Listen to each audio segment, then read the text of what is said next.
Welcome to the Carl B. Phillips Show, hosted by gospel music industry veteran, recording artist, songwriter, producer, radio announcer, and actor, Carl B. Phillips. Join Carl as he talks with gospel recording artists, producers, songwriters, pastors, and other creatives about music, ministry, and life. Get ready for another great conversation on the Carl B. Phillips Show. This week's guest on the Carl B. Phillips Show, the pastor of Greater Christ Temple Church, Bishop Brandon Holland.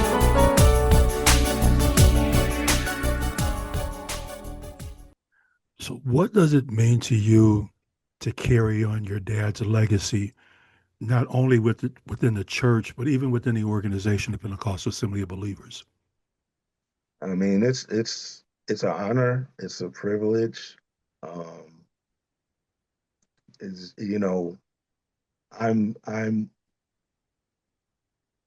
there's a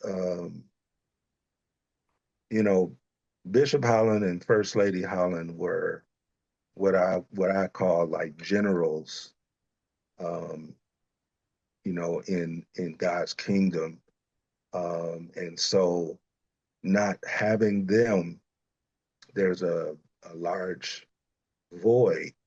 And you hear people say, well, you got big shoes to fill, and but I'm trying to just put on my own shoes. Right.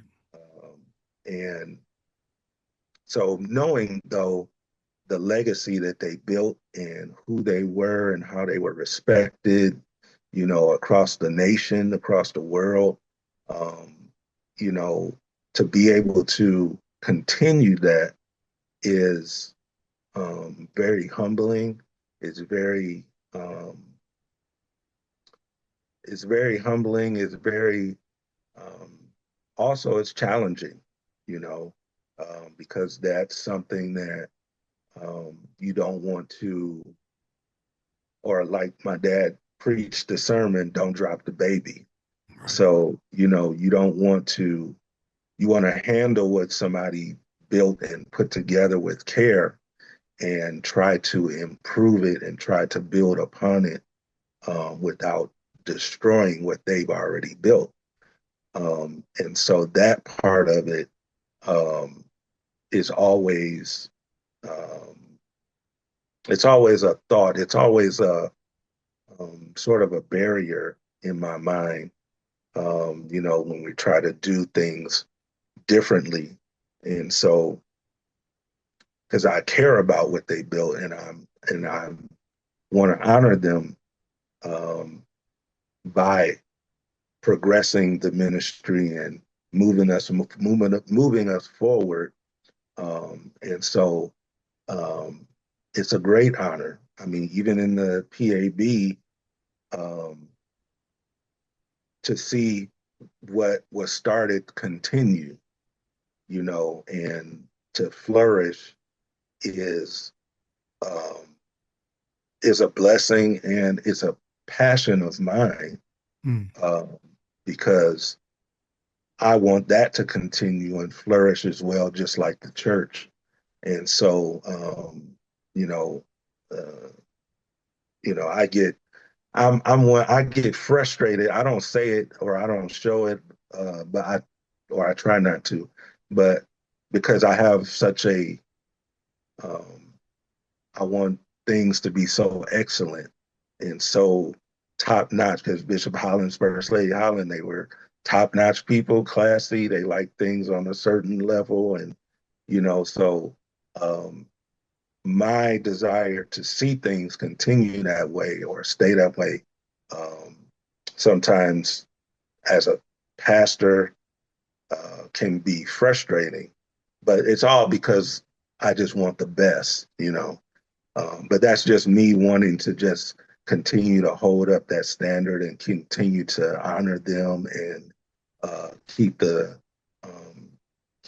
good name on the legacy, and not bring any shame to it. One of the things that I've heard both you and Lady Chris talk about, there's no manual on being pastor and First Lady. Yeah. As you and Lady Chris walk this journey together, What does it mean to you to have her by your side? I mean, I told her from day one when we were voting in, I told her, I said, we're gonna do this together. And so, because I do know that something of this magnitude, um, it would be unwise to think that I could do everything myself. Mm, And so, what does the Bible say uh, the scripture just left me, but yeah, you can't do it all by yourself. And so I'm glad that I have her by my side to, um, um, she's not a yes man as some, you know. So if she doesn't agree with something or, I don't think that's a good idea, she'll let me know. And so, which I appreciate, because that helps to um, keep, balance. Iron sharpens iron. So, right. we have these discussions, and um, I try to run things by her. We talk about these things, talk about these ideas. What do you think about this? What do you think about that? And so I want to continue to keep that type of dynamic um, between us, because I know that, God not only called me into this position, but he called her into her position. And she's a helpmeet unto me. So um, she's such a blessing in so many ways, but it means a lot because I can't imagine trying to handle all of this alone. I mean, I know we Mm, have staff at church, but there's a whole nother level um, that happens before we get to church. right. And so being able to have somebody to um, um, bounce ideas off of and, pray together and let's pray, let's ask the Lord about this and, things of that nature. And just being able to pray just as a husband and wife together is just a blessing. Recently, we had a pajama party, and I remember you saying, I could hear my dad saying, pajama party. As a new young pastor that is pastoring a multi-generational church, there's a group of us that, we grew up under your dad and his ways of doing things. Yeah. As a young pastor, how do you navigate keeping us old heads happy, but also bringing in some new ways of doing things? Well,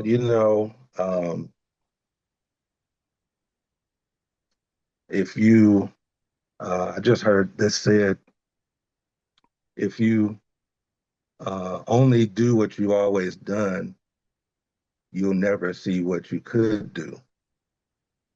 And so there's that challenge of, trying not to offend or, um, but still be innovative. And the one thing that I have been saying over and over and over is change is hard. Change is hard. And so, um, and that makes it even harder because change is hard. So people don't like change because they know we've been doing it like this for, this amount of time. Um, and people have to understand that just because we've done something a certain way for all this time doesn't mean that that's the only way to Right. do things. And so, um, you know, not trying to, um,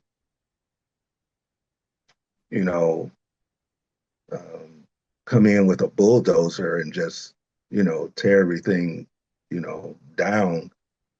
But you have to do it a little bit at a time. um, because some things you have to, even on your job, you get a yearly review. Even they do an audit. It's like what is working? Why are we doing this? Does this make sense still? That worked 30 years ago, or like that made sense 35, 40 years ago, whatever. And so it's just a part of of life, and it's a process that you just have to go through, because you have to, if you're going to have your doors open as a church in 2026, you have to know um, how to operate in 2026 if you're going to attract 2026 people. And so there's some things, some ways that you have to be able to um, make those hard decisions. Like, let's have a serious conversation. Let's really dive in here. Like, does this really make sense today, or does this work? And so it's just a process that um, you have to do. It's not easy because you have some that have been there for a long time, and they are used to one thing and one way. And, you just have to move how God tells you to move, and just pray that, you know, they'll come around, because No, I'm not you coming can't around. please We've been doing you it this way for 50 years. you I can't ain't please changing. everybody. You can't please everybody, and that's just a harsh reality. Yeah, And and and you try to do it with love, as much as you can, to make people feel loved and still appreciated, seen. But um, I can't hold up the ministry for um, somebody's feelings. right. If it makes sense, if it's going to make the church better, if it's going to be beneficial to the church, then I have to do some of those things, um, even though it doesn't feel good all the time. And it just is what it is. And of course, now I'm really learning that. Um, but I also know that you can't just come in and tear everything down all at once. That wouldn't be wise, because you don't because everybody's important. All the generations from top to bottom are important to our ministry. So I just pray and ask God for wisdom, and that He'll lead and direct me, and how to do things. And then I pray that God would touch the hearts of the people, that they would go along with me as their leaders. So it's it's it's it's not easy, because people are people, And we don't like and change. everybody no, and everybody's not going to like everything. Um, but they just have, as long as they walk away or come to the point at some point that they know it's going to benefit our church, it's going to make things better, and it's not just um, I don't like you, or I don't like this, but it's all been prayed about and talked, and sought after to the Lord about, uh, for the betterment. One of the changes you initiated during our services, you had us walking around, hugging each other and greeting each other. What was your motivation for having the saints getting up and greeting each other during service? Well, one, I think any healthy church, you have to have unity. You have to have some unity. And so, and we have to, and in my trying to develop, or I don't know what the word is, I won't, or enhance, or move our culture of our church to the next place. Um, I felt like that was needed to help unify us Mm. because, you know, a lot of times you can come to church if there's no interaction. For some people, they come, they sit down. As soon as they say amen, they out the door, and there's no camaraderie. You don't get to know people that you go to church with that are members.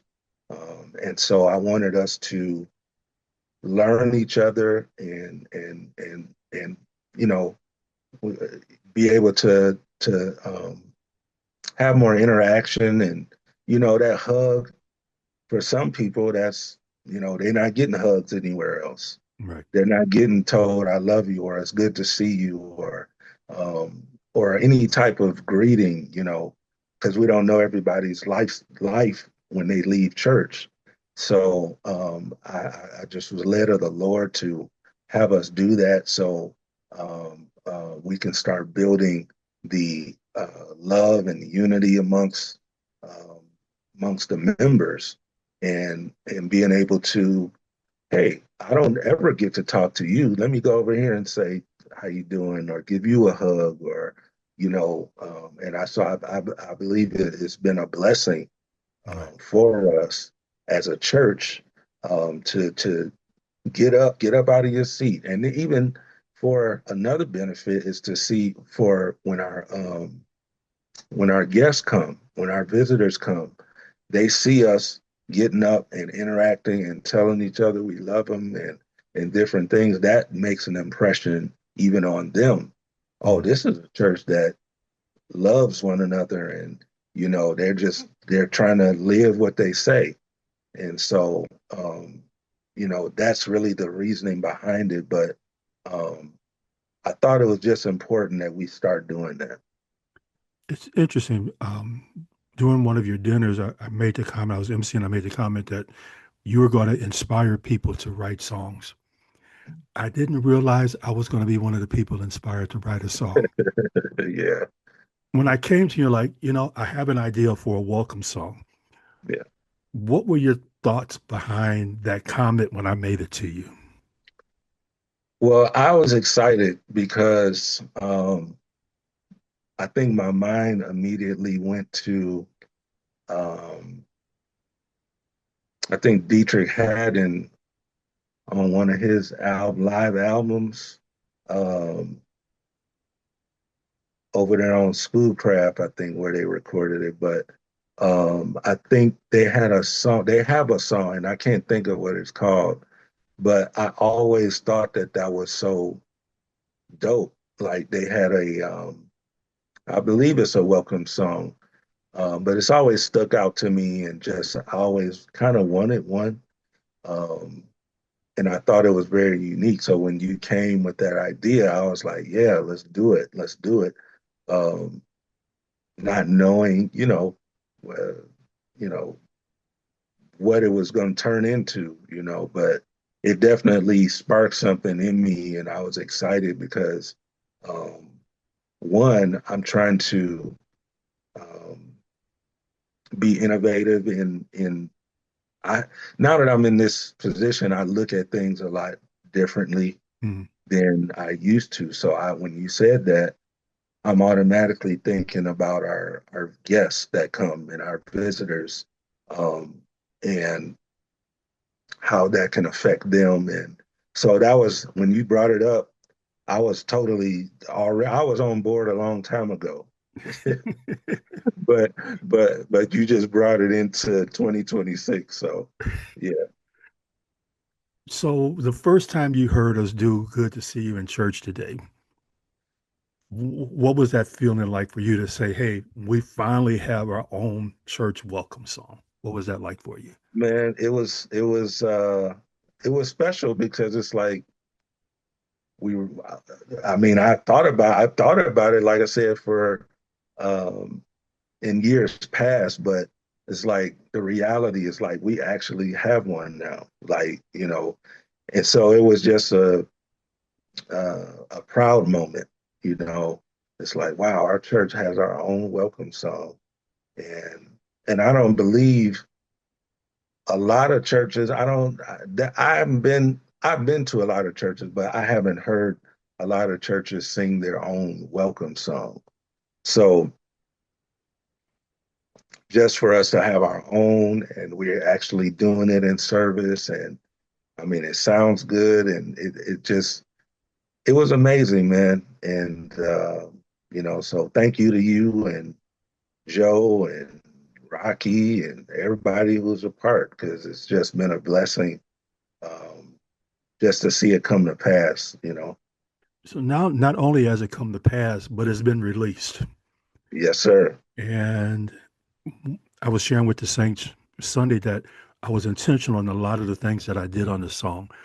I was Hmm. intentional that I put it as Carl B. Phillips and Bishop Brandon Holland in Greater Christ Temple Church. Yeah. What does it feel like for you to know that your name and your voice is traveling throughout the country at this point? It,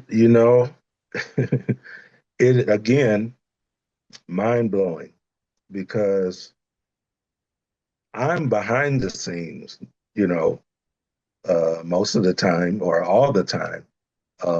I'm never, now my voice is actually on here, and that is just because I don't sing, I don't dance, and I don't sing. So um, I'm starting to sing a little bit at church, but I'm not a singer. So nor did I sing on this record, but just even talking, um, and knowing that it's all over the place is mind blowing, because I never saw myself even in a talking capacity on that side of the record. So um, it's awesome, man. It's awesome, and um, God is just doing amazing things, man. One of the things that um, was different for me, because you and I have a history of working together on music. 10 years putting music out together. So for this time, I had to work with Joe. And in Hmm. talking to Joe, one of the things Joe said to me was that he studied the music that you and I did together because he wanted to make sure that he had the sound that you gave me. So I was like, wow, Mm. that's kind of interesting. So when you hear Well, what that's Joe did on the project, what yeah. are your thoughts about how he contributed to it, the conversations you and Joe had? Kind of talk about that a little bit. Well, I was going to say that's that's a characteristic of a good producer when I'm speaking of Joe, um, because he did his homework, and he took the time. He didn't just say, "All right, well, let's just, you know, let me just throw something together." He took the time to study the artist, um, in you, and the sound that we kind of crafted, and took that and applied it, in his own way. Mhm. And so that in itself is like, it's like kudos, man. Like, I appreciate that, because that's something that I would do. That's like how I would think. Anybody that um, we're trying to send records to, it's immediately like, okay, let me go listen to what they've already done, what kind of style they like, what, sound, and, different things. So, um, that alone was just, I knew we was going to be good, you Mhm. know, and I knew we were in good hands with Joe. And even by his playing, um, I could tell he has the ear. He has the ear. He has the sound, and everybody doesn't have it. Right. Everybody um, doesn't just, whatever that it is. Everybody doesn't have it, and I'm so grateful that Joe is with us, and he has that sound and he has that ear. But you know, he really just took it and ran with it. I just shared a couple of little things with him early on, and then he took what I gave him and just ran with it and took it to the next level. And so, one, I appreciate, his willingness to consider or even listen. You know what I'm saying? Like some people are like, no, I got it, whatever. But, and I believe we have that respect, there between us, that he valued what I shared with him. So, Mm. but he did his thing, man. He took it and ran with it. And that's why we're here today. Definitely. I mean, Joe, he's just an awesome musician. We're blessed, like you were saying earlier, to have Joe, to have Yeah, Eric, and to have yeah, Johnny. These brothers love our church. yeah, yeah, And in this culture of gig musicians on Sundays, I mhm, think it means a lot to have musicians that love to play for your church. It's not, even though yeah, they're getting a salary, they still love the church. yeah, yeah, yeah. It's a blessing. I mean, and it makes our it makes things work better when um, the musicians are um, invested, when they're um, not just getting a check, but they care. And so that, in my opinion, just makes things all that much work even smoother and work better. Because now the money's not an issue. It's more like we just boys, we cool, or like, they love Brianna, they love Fifi, they love, the team, the praise team, they love the choir, they love you. And so that the money and all of that is secondary. It's just like, oh, these my people. Like we want to give our best. We want to make sure that everything comes together like it's supposed to. So, um, I just appreciate them and even just the relationships that we've built. And I know that by you even having Joe produce the record, it really even took that relationship to a new level.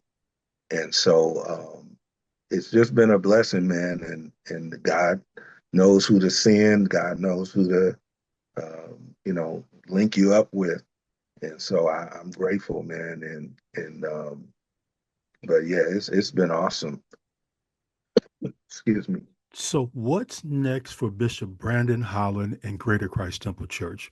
What's on your bucket list? um, just I want to do so many things. I want to really reach our community. Um, in the city we're in, Ferndale, I really want to reach the community in a way that um, we can be Ferndale's church, that we can be Ferndale's church, that, um, they'll see us and look at us in that way. And so I really want to connect with our community. I really want to, um, just really uh, help to get our church. We're doing a great job now. We're doing great things. We're going in a great direction. But I just want to continue to help us to get aligned in many ways, um, to help us to be the best church we can be, to be the best Greater Christ Temple we can be, because we want to be ready when as the Lord sends people into our church. And so um, we want to be in a place. I want us to be in a place that we're running like a well-oiled machine, whether I'm there or not, or whether you're not there a Sunday, whatever. Anybody is not there, that we're so aligned that everything runs smoothly like clockwork. In that way, our presentation will be top notch. Our presentation to anybody who is a guest or visiting, I want them to leave saying, wow, this experience was amazing. And I want it to be such that it's not a distraction from the gospel. Hmm. Things just running like clockwork to where they can focus on the main thing, which is the gospel. So if they need salvation, then they'll be ready and willing, and so. But that's I mean, there's so many other things, things around the church. Want to improve and beautify the house of God, and so many things. But those are some of the main things. I just want us to be the best that we can be. So how can people follow you and the church on social media, and how can they contact the church? Well, you can, the church email is www.gctfamily.com. And you can go to our website and you can find out many things about us. And you can reach me, or you can find me on Instagram, Bishop B. Holland on Instagram. And you can message me, whatever. I'm trying to post more. Somebody was getting on my case. Mm-hmm. I'm trying to post more. I got some more stuff, some different things coming as well. But So wait a you minute. Are know, we going to hear you talk on a post in the near future? it's coming. It's It's coming. One step at a time. I'm just happy you on Instagram, you on Threads, Mhm. and you on Facebook, Facebook. Yeah, and yeah, yeah. I'm trying to you be post at more. least twice a week. So I'm happy. Yeah, yeah, yeah. I'm trying. See, I listen. I listen. You was telling me I'm trying to follow suit. And so, yeah, you can find me on Instagram, Facebook, Threads. But our YouTube channel is uh, GCT Ferndale. You can search us on YouTube and find us.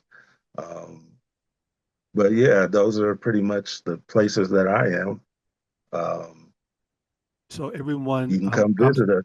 I'm speaking with my pastor, Bishop Brandon Holland. Our church is located at 210 Hilton in Ferndale, Michigan. We do have services. Sunday school starts at 10 o'clock, and Sunday morning service Hmm. starts at 11:30. We have Bible class on Wednesdays at 7 o'clock to 8 o'clock. We have the Yeah.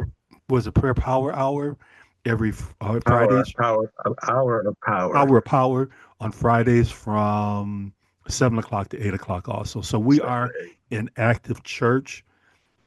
Explain why it matters that visitors to Greater Christ Temple feel welcome and hear good to see you in church today. You kind of talked about it earlier. Kind of go a little more into details why people need to hear that when they come to our church. Yeah, I think it's good to hear that because especially if it's your first time, if you're a first time guest, first time visitor, um, it can be scary to come to a new place. Especially if you're not there with somebody who invited you, or even if you are there with somebody who invited you, that can be kind of a nervous moment for you, being in a new place that you've never been, people you don't know. And so this gives people an opportunity to let them know um, that they're, welcome. It's good to see you. Hey, how you doing? You know, um, and you don't have to feel like you're, you know, isolated. Some people don't like to stand up when they say, do we have any visitors or guests in the house on today? Some people don't like to stand up but I think hearing this song, seeing everybody get up and go and greet each other, I think that breaks the ice. and helps them to feel a little more comfortable. And so I think it's a blessing. That's why the song, um, you know, speaks volumes to those who are using it in their welcome portion of their service, because it just really says what needs to be said. You feel like you're um, a part. It makes you feel a part. It makes you, hey, you're a part of our family. Thank you for coming. And so that's why I really love it. And I believe that it can be a blessing. It has been a blessing at our church, but I believe other churches can sing it, add it to their service, and it can be a blessing for them as well. As different ones come into their church from Sunday to Sunday. Again, I'm Bishop Brandon Holland. Thank you so much for stopping by the Carl B. Phillips Show. Again, you can visit my church and hear my pastor preach on Sundays, Greater Christ Temple, 210 Hilton, Ferndale, Michigan. Our YouTube channel, Greater Christ Temple, is on YouTube. You can catch us live on Facebook. Man, this has been a great conversation. I've known him all of his life, so we're just two friends talking. Yeah. So I appreciate you opening up, you're sharing your story. I always like to close by reminding people to work like you don't need the money, love like you've never been hurt, and dance like no one's watching you. And go get Greater Christ Temple, Bishop Brandon Holland, Carl B. Phillips' new song. Good to see you in church today. God bless till we meet again. Amen. The Carl B. Phillips Show is produced by Carl B. Phillips for Prove Me Productions. For more information about Carl B. Phillips, visit carlbphillips.com. Subscribe to The Carl B. Phillips Show on YouTube or your favorite podcast outlet.